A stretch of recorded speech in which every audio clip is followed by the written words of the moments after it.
اگلے سوال کی طرف چلتے ہیں. کسی نے پوچھا ہے جی دھوبی والا واقعہ درست ہے یا نہیں، اس میں کس قدر حقیقت اور صداقت ہے؟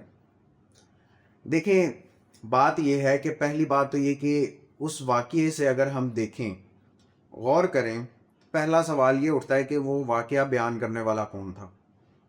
پہلے تو بندہ اس سے پوچھے کہ اس نے اس دور میں سی سی ٹی وی کیمرے کیسے قبر کے اندر نصب کیے.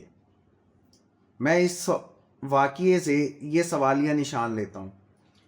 میں بڑا پریشان ہوں کہ یہ کیسے ممکن ہے کہ قبر کے اندر کے احوال پبلک میں ڈسکس کیے جا رہے ہیں.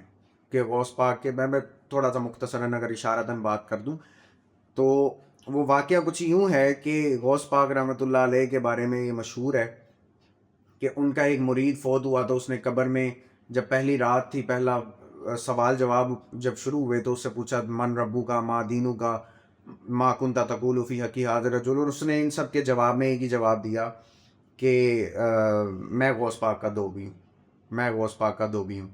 فرشتوں نے جا کے اللہ تعالیٰ سے، نعوذ باللہ، اس واقعے سے تو یہی سبق ملتا ہے کہ فرشتوں نے اللہ تعالیٰ کی بارگاہ میں سرنڈر کر دیا کہ بھائی ہم اس بندے سے عاجز آ گئے ہیں، یہ تو غوث پاک کا دھوبی ہے.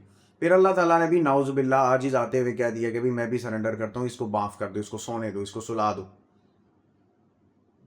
میں سمجھتا ہوں کہ یہ حماقت کے سوا کچھ نہیں ہے. دھوبی والے واقعے میں نہیں سمجھتا کوئی صداقت ہے.